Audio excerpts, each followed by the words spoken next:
오늘 우리들에게 주신 하나님의 말씀 시편 40편 1절부터 우리 마지막 절까지 교독을 하겠습니다.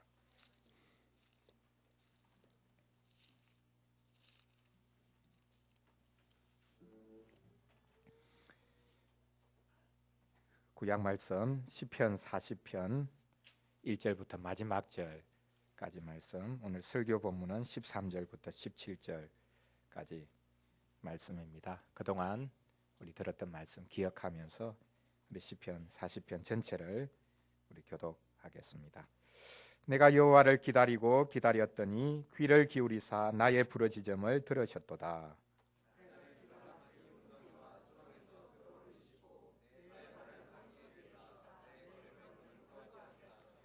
새 노래 곧 우리 하나님께 올릴 찬송을 내 입에 두셨으니 많은 사람이 보고 두려워하여 여호와를 의지하리로다.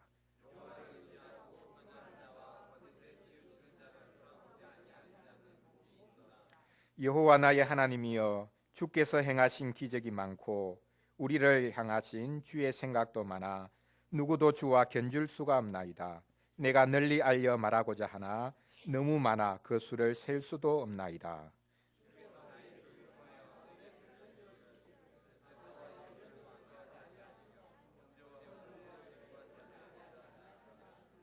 그때 내가 말하기를 내가 왔나이다. 나를 가리켜 기록한 것이 두루마리 책에 있나이다.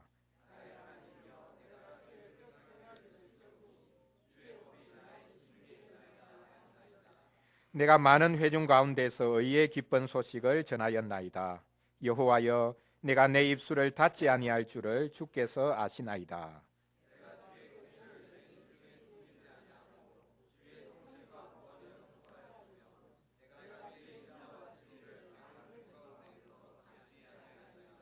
여호와여, 주의 긍휼을 내게서 거두지 마시고 주의 인자와 진리로 나를 항상 보호하소서.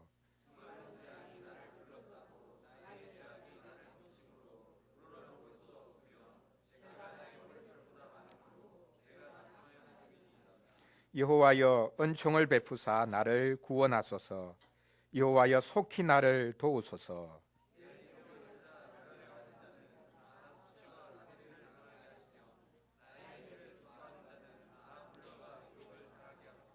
나를 향하여 하하하하 하며 조소하는 자들이 자기 수치로 말미암아 놀라게 하소서.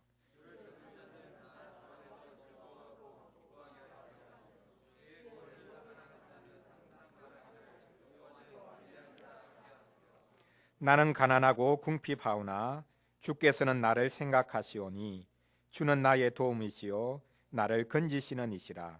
나의 하나님이여, 지체하지 마소서. 아멘. 신약의 말씀 요한복음 12장 27절부터 30절 31절까지 말씀 제가 봉독하겠습니다. 요한복음 12장 27절부터 31절까지 말씀입니다. 지금 내 마음이 괴로우니 무슨 말을 하리요. 아버지여, 나를 구원하여 이때를 면하게 하여 주옵소서. 그러나 내가 이를 위하여 이때에 왔나이다. 아버지여, 아버지의 이름을 영광스럽게 하옵소서 하시니 이에 하늘에서 소리가 나서 이르되 내가 이미 영광스럽게 하였고 또 다시 영광스럽게 하리라 하시고, 곁에 서서 들은 무리는 천둥이 울었다고도 하며 또 어떤 이들은 천사가 그에게 말하였다고도 하니, 예수께서 대답하여 이르시되 이 소리가 난 것은 나를 위한 것이 아니요 너희를 위한 것이니라. 이제 이 세상에 대한 심판이 이르렀으니 이 세상의 임금이 쫓겨나리라. 아멘.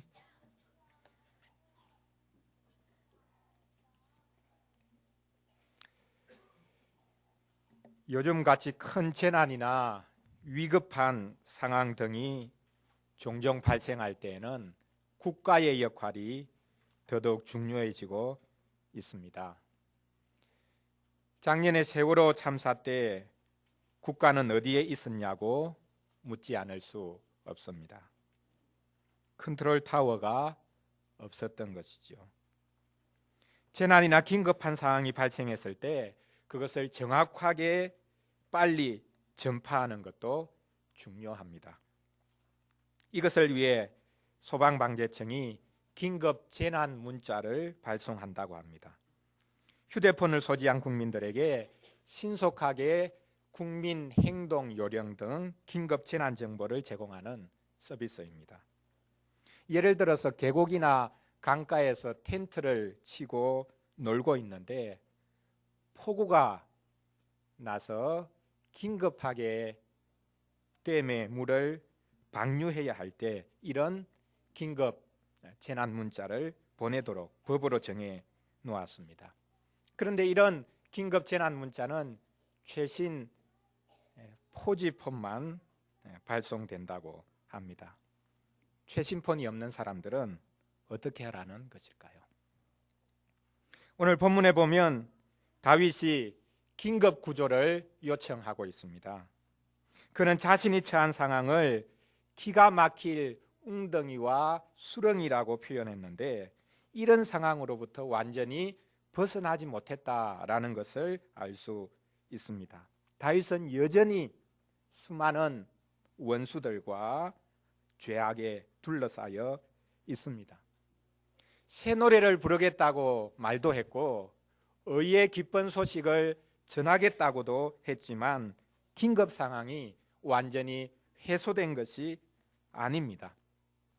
아니, 지난번에 웅덩이와 수렁으로부터는 벗어났는데 또 다른 웅덩이와 수렁에 빠졌다라고도 볼 수 있습니다.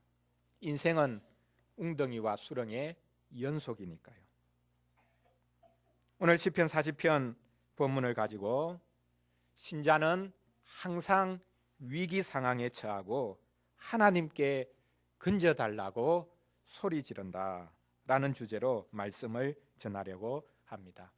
다윗의 세 가지 부르짖음을 살펴보겠습니다. 첫째로 다윗은 나의 원수가 많습니다 라고 부르짖고 있습니다.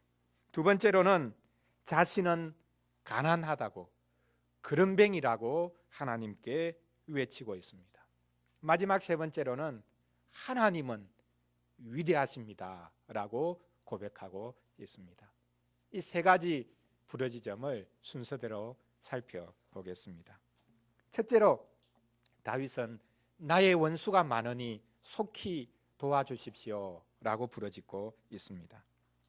오늘 본문에 보니 다윗은 하나님께 자기를 속히 건져달라고 부르짖고 있습니다. 오늘 시편 40편 본문 13절과 마지막 절 17절에서 반복합니다. 속히 건져달라고 부르짖습니다. 지체하지 말아 주십시오 라고 말합니다. 그만큼 절박하다는 말일 것입니다. 상황 자체를 벗어나기 위해서 이렇게 부르짖고 있는 것은 아닙니다.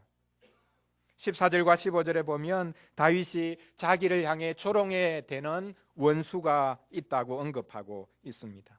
자기의 생명을 찾아서 멸하려고 하는 원수들을 말합니다. 옳으니 잘됐다, 고소하다 하면서 조롱하는 원수를 말하고 있습니다. 이 원수들이 누구겠습니까? 다윗은 하나님의 기름 부음을 받은 자였지만 그를 넘어뜨리려고 하는 원수들이 곳곳에 있었습니다. 그를 향하여 조롱하면서 비웃어대는 자들이 많았습니다. 다윗의 도덕성을 문제 삼아서 비웃었다면 이런 조롱이 당연할 수 있겠습니다. 하지만 다윗을 조롱하고 넘어뜨리기 위해 애쓰는 대적들은 그렇게 말할 자격이 없습니다. 예를 들어서 다윗이 말년에 아들 압살롬에게 쫓겨날 때에 사울 왕과 같은 베냐민 지파 사람 시므이가 돌을 던지면서 다윗을 조롱합니다. 피를 흘린 자여, 사악한 자여, 가거라, 가거라. 사울의 족속의 모든 피를 여호와께서 내게로 돌리셨도다. 다윗이 사울의 피를 흘렸기 때문에 아들에게 쫓겨났다라고 조롱하고 있습니다. 사실이 아닙니다. 다윗은 애매하게 고난받으면서도 기름 부음 받은 사울을 해치려고 하지 않았습니다. 죽일 기회가 있었음에도 불구하고 그를 보호했습니다.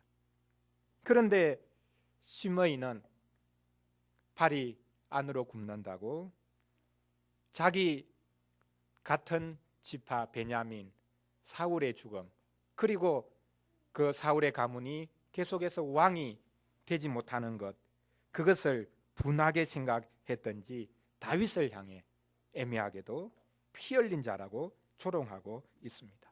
정작 다윗이 피 흘린 자는 다른 사람이었습니다. 시편 109편에도 다윗의 시편이라는 표제가 붙어 있는데 이런 원수에 대해서 다음과 같이 노래하고 있습니다. 내가 찬양하는 하나님이여 잠잠하지 마옵소서. 그들이 악한 입과 거짓된 입을 열어 나를 치며 속이는 혀로 내게 말하며 또 미워하는 말로 나를 두르고 까닭 없이 나를 공격하였음이니이다. 나는 사랑하나 그들은 도리어 나를 대적하니 나는 기도할 뿐이라. 나는 사랑하지만 그들은 나를 대적합니다. 제가 할 수 있는 것이 없습니다. 저는 오직 기도할 뿐입니다. 이것이 다윗의 고백이었습니다. 까닭없이 공격해오는 대적을 향해 다윗은 일일이 대적하지 않고 기도하겠다고 결심하고 있습니다. 그렇습니다. 다윗은 사울을 향해서도 공격하지 않았습니다. 사울을 죽이라고 하는 척건들의 말에 그럴 수 없다라고 딱 잘라 말했습니다. 다윗은 시므이를 향해서도 공격하지 않았습니다. 주위의 장수들이 저놈을 당장 목베어 오겠습니다. 그렇게 말을 했을 때에도 다윗이 말합니다. 나의 몸에서 태어난 자식이 나를 해하려고 하는데 사울과 같은 지파 시므이가 오죽하겠냐. 하나님이 그에게 나를 저주하라고 하셨으니 내가 어떻게 막을 수 있겠냐라고 말합니다. 다윗은 기도했습니다. 원수들을 대항하지 않고 그들을 위해서 기도했습니다. 조롱하는 원수를 향해 기도한 분이 있습니다. 누가 원수를 향해서 끝까지 대적하지 않고 기도했습니까? 십자가에서 예수님께서 그렇게 기도하셨습니다. 대제사장 서기관 장로들이 십자가에 매달린 예수님을 향해 한껏 조롱하기 시작합니다. 그가 남은 구원하였으되 자기는 구원할 수 없도다. 그가 이스라엘의 왕이로다. 지금 십자가에서 내려올지어다. 그러면 우리가 믿겠노라. 그가 하나님을 신뢰하니 하나님이 원하시면 이제 그를 구원하실지라. 그의 말이 나는 하나님의 아들이라 하였도다. 하나님의 아들이니 하나님께 구해서 당장 십자가에서 내려와 보라. 그러면 우리가 믿겠다라고 말합니다. 십자가에서 내려와 보라고 한껏 조롱해 댑니다. 예전에 사람들을 위해서 놀라운 기적을 베풀지 않았냐? 지금 너를 위해서 기적을 베풀어 보라 라고 조롱하고 있습니다. 예수님이 십자가에서 내려올 수 있습니까? 없습니까? 있습니까? 없습니까? 내려올 수 있습니다. 당장 십자가에서 내려올 수 있습니다. 예수님이 무력해서 십자가에 매달려 계시는 것이 아니기 때문입니다. 그러나 예수님은 우리를 위해서 십자가에 끝까지 매달려 계십니다. 그리고는 원수들을 향해서 십자가에 못 박은 이들을 향해서 하나님께 빕니다. 아버지, 저들을 사하여 주시옵소서. 자기들이 하는 것을 알지 못함이니이다. 그들이 정말 알지 못하고 예수님을 십자가에 못 박았습니까? 압니다. 하지만 그들은 모릅니다.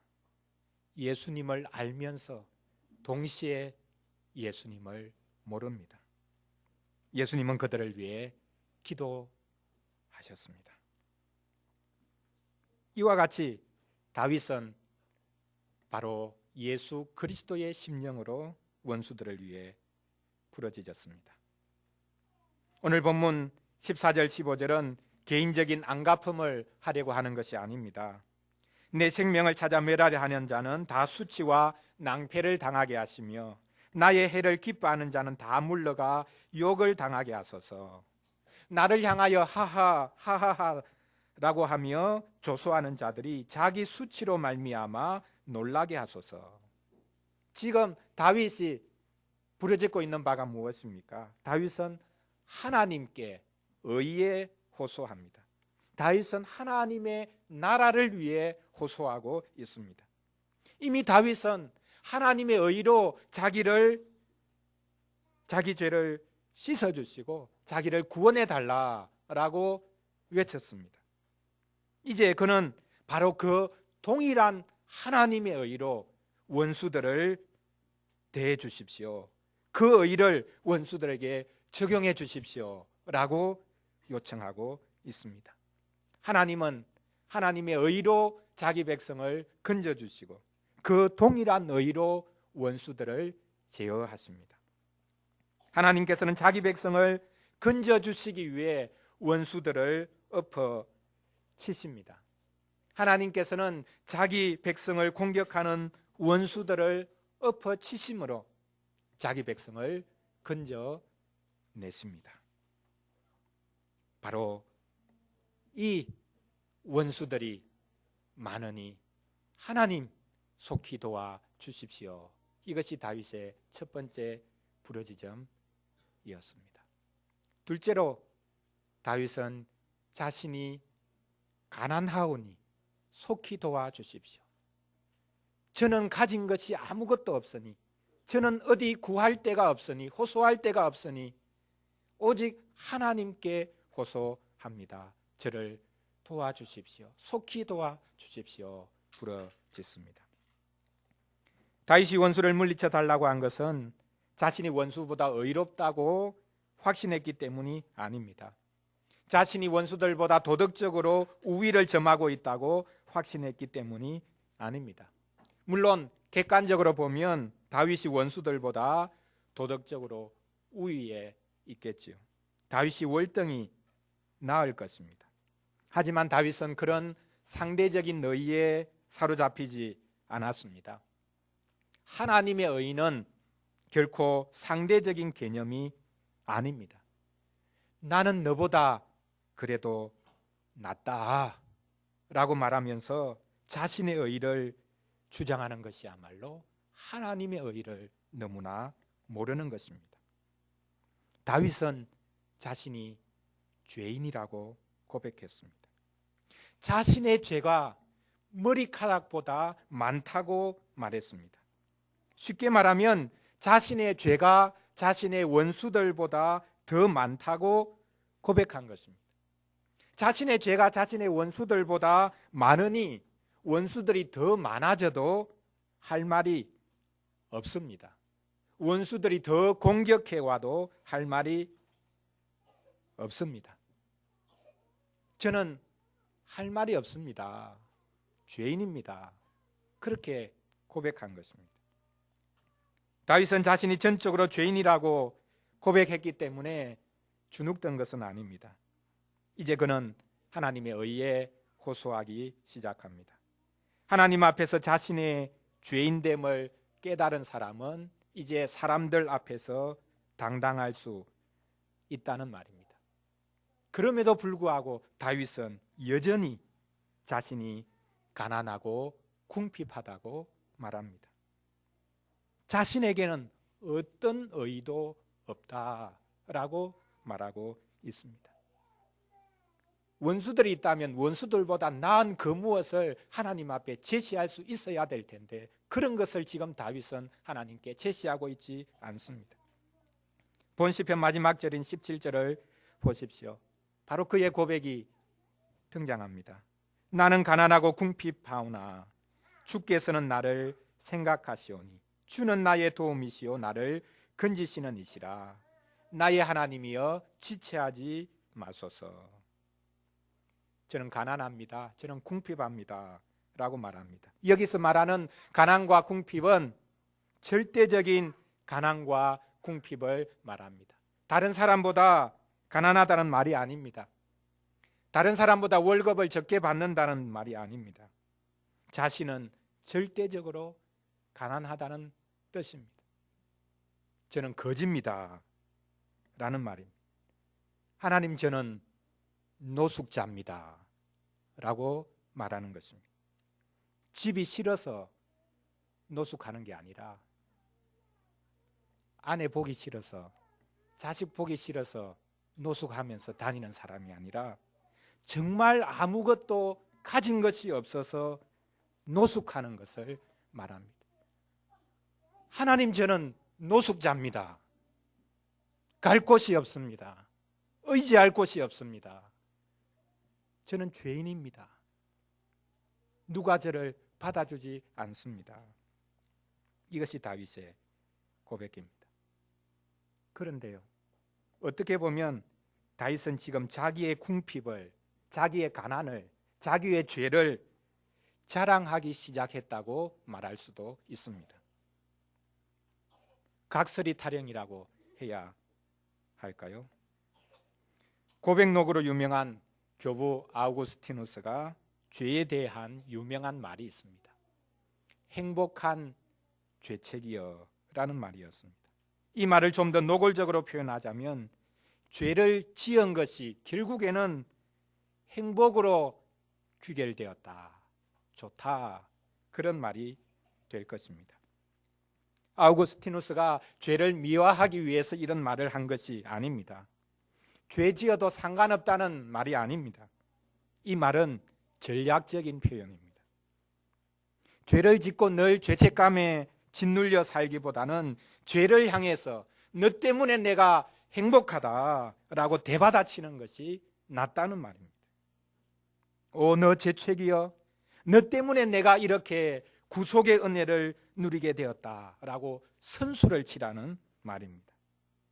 죄를 지었기 때문에 예수님이 오시게 되었고, 그래서 용서받게 되었으니 얼마나 행복한가. 죄를 향해서 기선을 제압하라, 선수를 치라, 그런 뜻이었습니다. 천주교인들은 내 탓이요라는 말을 잘합니다. 라틴어로 메아 쿨파라는 말인데요, 미사 때에도 자신들의 가슴을 치면서 내 탓이요, 내 탓이요, 참으로 내 탓이요, 그렇게 3번이나 미사 때마다 항상 이 표현을 반복합니다. 우리 개신교인들은 이런 말을 잘 안 합니다. 우스갯말인데요, 천주교인들은 내 탓이요 라고 말하기 좋아하지만 개신교인들은 너 탓이야 라고 말하기 좋아한다, 그런 말이 있습니다. 그런데 내 탓이요 라고 말하는 것은, 그리면서 가슴을 치는 것은 한계가 있습니다. 아무리 자신의 가슴을 치면서 내 탓이요, 내 탓이요 해도 바뀌는 것이 없습니다. 가슴만 아프고 멍들 뿐입니다. 그렇다고 너 탓이요 라고 말하는 것은 더더욱 잘못이죠. 참된 믿음은 내 탓이요 라고 말하는 것에 불과한 것이 아닙니다. 하나님의 백성은 내 탓이요 라고 말하는 것 정도가 아니라 하나님 외에 다른 그 어떤 것에도 소망을 두지 않는 자들입니다. 이런 사람들을 가난한 자라고 부릅니다. 시편에 가난한 사람이 많이 등장합니다. 시편에서는 이 가난한 사람을 경건한 자와 동의어로 사용되곤 합니다. 의로운 자와 동의어로 사용할 정도입니다. 가난이 그렇게 자랑스러운 일입니까? 아니죠. 가난 자체가 무슨 자랑이 되겠습니까? 그런데 이스라엘 내에서는 문제가 다릅니다. 이스라엘 내에서는 원칙적으로 가난한 자가 있을 수가 없습니다. 잠시 가난한 자가 생길 수 있지만 회복의 기회가 늘 있었기 때문입니다. 하나님께서 율법을 주셨죠. 안식년과 희년제도를 주셔서 그때는 땅을 팔았다 할지라도 원주인에게 다 돌아가게 돼 있고, 남의 종살이를 하는 자리에 서 있다 할지라도 다시 자유인이 되었습니다. 그래서 하나님의 백성들은 결코 가난할 수가 없었던 것입니다. 이스라엘에 가난한 자가 있다는 것은 하나님의 백성들이 율법을 의도적으로 무시하고 있다는 증거입니다. 이럴 경우에 이스라엘 내에 가난한 자는 호소할 곳이 없습니다. 율법에 호소할 수도 없고 사람들에게 호소할 수도 없어서 그는 결국 율법을 주신 바로 하나님, 그분께 직접 호소할 수밖에 없었습니다. 그래서 시편에서는 이 가난한 자를 하나님께 하소연하는 경건한 자, 의로운 자라고 부릅니다. 다윗은 자신이 그렇게 가난한 자로 하나님 앞에 살기로 작정합니다. 다윗은 왕이었지만 여전히 그는 가난한 자였습니다. 하나님 앞에서 거지로 살기로 작정합니다. 불쌍하게 보여야 하나님이 도와주실 것이라고 생각해서가 아닙니다. 다윗은 하나님께 잘 보이려고 하지 않습니다. 하나님께 잘 보인들 뭐 하겠습니까? 하나님은 다 아시는데요. 하나님은 속속들이 다 아시는데요. 하나님께는 숨길 수가 없는데요. 하나님은 거지 같은 자기 백성을 도와주시는 분입니다.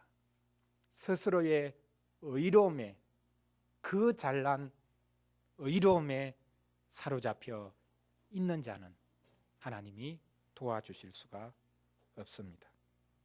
그래서 다윗은 저는 가난하니니 속히 도와주옵소서 외치고 있습니다. 마지막 세 번째로, 하나님은 위대하신 분이니 저를 속히 도와주십시오 라고 부르짖고 있습니다. 다윗은 하나님을 찾고 찾았습니다. 다윗은 원수들이 자기를 여전히 압제하고 있는 상황 가운데서도 하나님을 찾았습니다. 하나님을 만나고 나니 다윗은 원수들도 당당하게 대면할 수 있습니다. 죄 사함이 주께 있다는 것을 안 다윗은 원수들 앞에서도 당당히 설 수 있었습니다. 그는 원수들을 향해서 당당히 말합니다. 미가서 7장 8절부터의 말씀처럼 말입니다. 나의 대적이여 나로 말미암아 기뻐하지 말지어다. 나는 엎드러질지라도 일어날 것이요 어두운 데 앉을지라도 여호와께서 나의 빛이 되실 것이미로다. 내가 여호와께 범죄하였으니 그의 진노를 당하려니와 마침내 주께서 나를 위하여 논쟁하시고 심판하시며 주께서 나를 인도하사 광명에 이르게 하시리니 내가 그의 공의를 보리로다. 나는 넘어지겠지만 다시 일어날 것이다.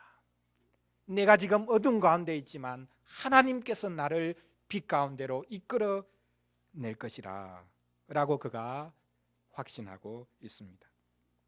이제 다윗은 같이 고난 가운데 있는 믿음의 형제들을 하나님께 부탁합니다.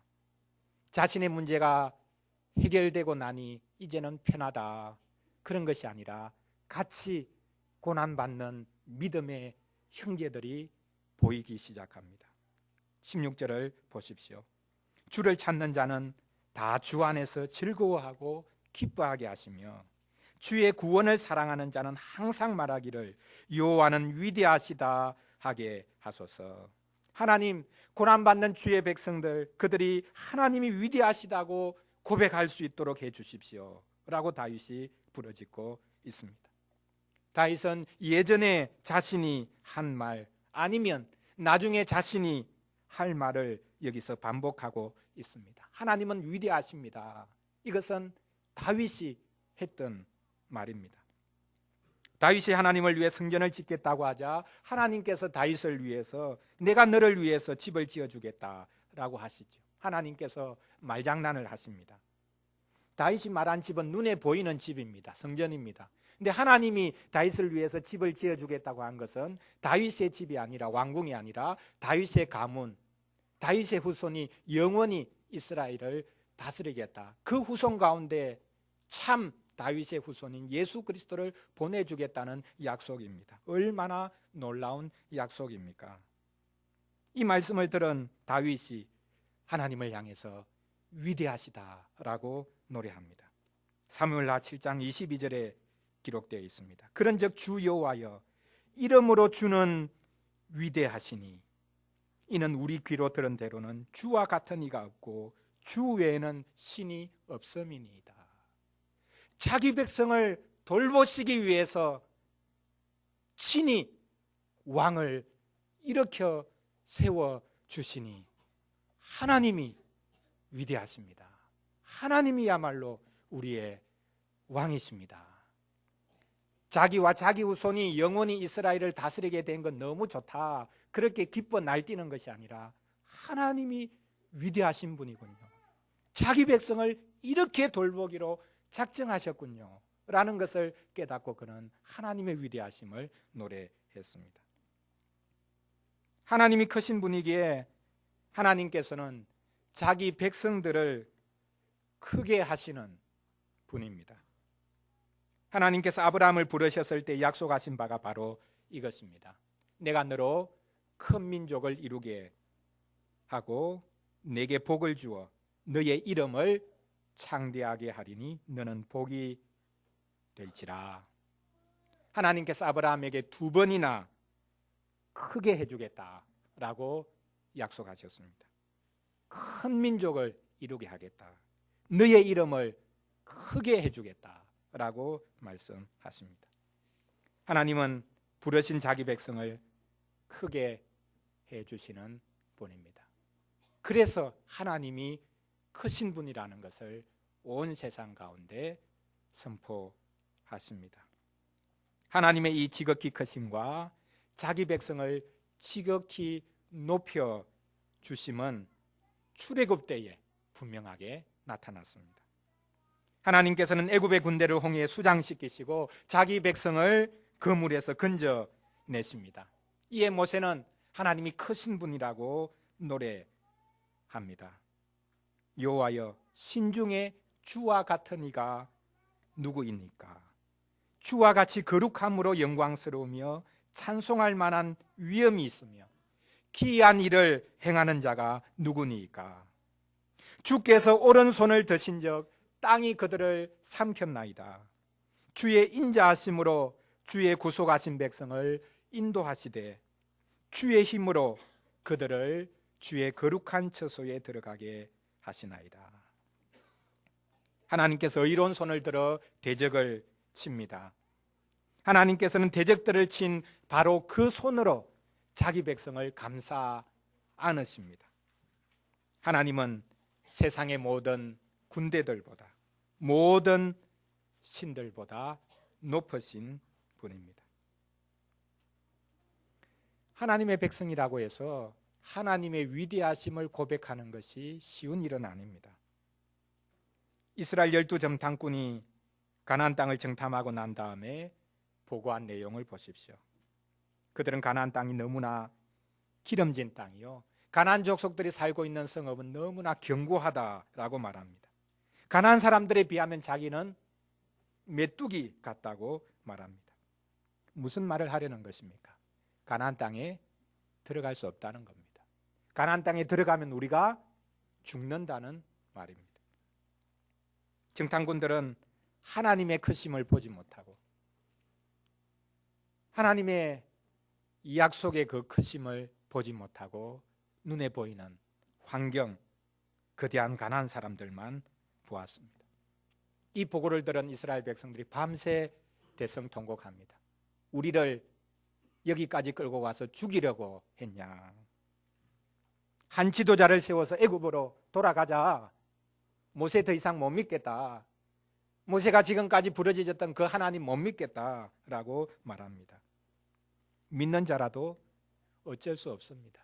눈에 보이는 환경이 더 크게 보이니까 말입니다. 하나님이 위대하시다. 하나님만이 우리를 건지시는 분이다 라는 고백은 예수님으로 인해 절정에 이릅니다. 오늘 우리가 두 번째 읽었던 요한복음 12장 말씀입니다. 예수님이 십자가를 지겠다고 하시자 하나님께서 가장 크게 영광을 받으셨습니다. 예수님도 십자가를 지는 것이 쉽지 않았습니다. 그래서 예수님은 십자가를 면하게 해달라고 먼저 간구하셨습니다. 그런데 곧 이어서 그러나 하나님, 제가 이것을 위해서 왔습니다. 제가 말을 잘못했군요. 아버지, 제가 십자가를 지겠습니다. 이것을 통해 아버지 이름이 영광스럽게 되기를 원합니다. 예수님은 십자가가 수치일 뿐만 아니라 또 다른 의미에서는 하나님의 영광이라는 것을, 자기 백성의 죄를 담당하여 그들을 구원하는 역사이기에 하나님의 영광이라는 사실을 아셨던 것입니다. 이런 결심을 하자 하늘에서 소리가 났습니다. 내가 이미 영광스럽게 하였고 또 다시 영광스럽게 하리라. 내가 드디어 나의 이름이 영광스럽게 된 것을 본다. 계속해서 내 이름이 영광스럽게 될 것이다 라고 말씀하십니다. 예수님이 십자가 지시겠다고 결심하자 하나님이 높아지셨다는 말입니다. 하나님께서 영광을 받으셨다는 말입니다. 이 지상에서, 인류 역사에서 이날만큼 하나님께서 높아지신 날, 하나님께서 영광 받으신 날이 없습니다. 가장 수치스러운 십자가, 그것이 하나님을 가장 영광스럽게 한 날입니다. 제자들은 이 십자가가 하나님의 영광이라는 것을 알아야 했습니다. 이제 세상 왕노릇하던 사탄이 쫓겨날 것입니다. 우리를 밤낮 참소하던 마귀가 십자가를 보고 도망칠 것입니다. 예수님의 순종으로 인해 하나님의 크심이 나타나고 하나님의 영광이 나타나고 하나님의 구원이 나타났습니다. 우리는 하나님이 위대하신 분이다. 나를 잘되게 해주시는 하나님, 잘되는 나를 보게 해주시는 하나님이 아니라 나를 건져주시는 하나님, 자기 아들을 희생시키면서까지도 우리를 건져주시는 하나님, 그 하나님 위대하십니다. 그렇게 고백할 수 있어야 되겠습니다. 사랑하는 성도 여러분, 오늘은 급히 도와달라고 부르짖는 다윗의 모습을 살펴보았습니다. 이 도와달라는 외침은 고백과 다를 바가 아닙니다. 부르짖음이 기도요, 기도요, 기도가 곧 고백이었습니다. 다윗은 세 가지를 외쳤습니다. 우리 친구들 세 가지 기억납니까? 첫째로 다윗은 나의 원수가 많다고 토로했습니다. 둘째로 다윗은 저는 가난합니다. 저는 거름뱅입니다. 저를 도와줄 자가 없습니다. 저는 오직 하나님께만 피합니다. 라고 외쳤습니다. 마지막, 하나님만이 유일한 구원자십니다. 하나님만이 위대하십니다. 하나님만이 높으십니다. 그렇게 고백을 했습니다. 이렇게 자신을 둘러싸고 있는 원수들이 많고 자신은 전적으로 무능한 자라는 것을 느끼는 신자는 크신 하나님께 소망을 둡니다. 이게 비관론입니까? 이게 사회낙오자의 도피 행각입니까? 아닙니다. 이게 바로 기독교 현실주의입니다. 신자는 원수를 분명히 봅니다. 신자는 이 세상의 진정한 대립 관계를 봅니다. 나와 적을, PR을 정확하게 구별하는 것이 사회를 살아가는 데 있어서 좋은 처세술이겠죠. 그런 의미가 아니라 진정한 대립관계, 하나님께서 두신 진정한 대립관계, 우리 속에 있는 죄를 보게 해주시고, 어떻게 보면 그 죄가 나의 원수요, 하나님께서 세우신 의의 나라를 바라보기에 이 진정한 대립관계를 보는 사람, 그가 신자입니다. 둘째로, 신자는 자신의 무능을 분명히 봅니다. 신자는 자신의 진정한 모습을 봅니다. 뼈 아프지만 인정합니다. 자신이 죄인이라는 것 인정합니다. 그러면 그 다음은 절망입니까? 아닙니다. 그 다음은 소망입니다.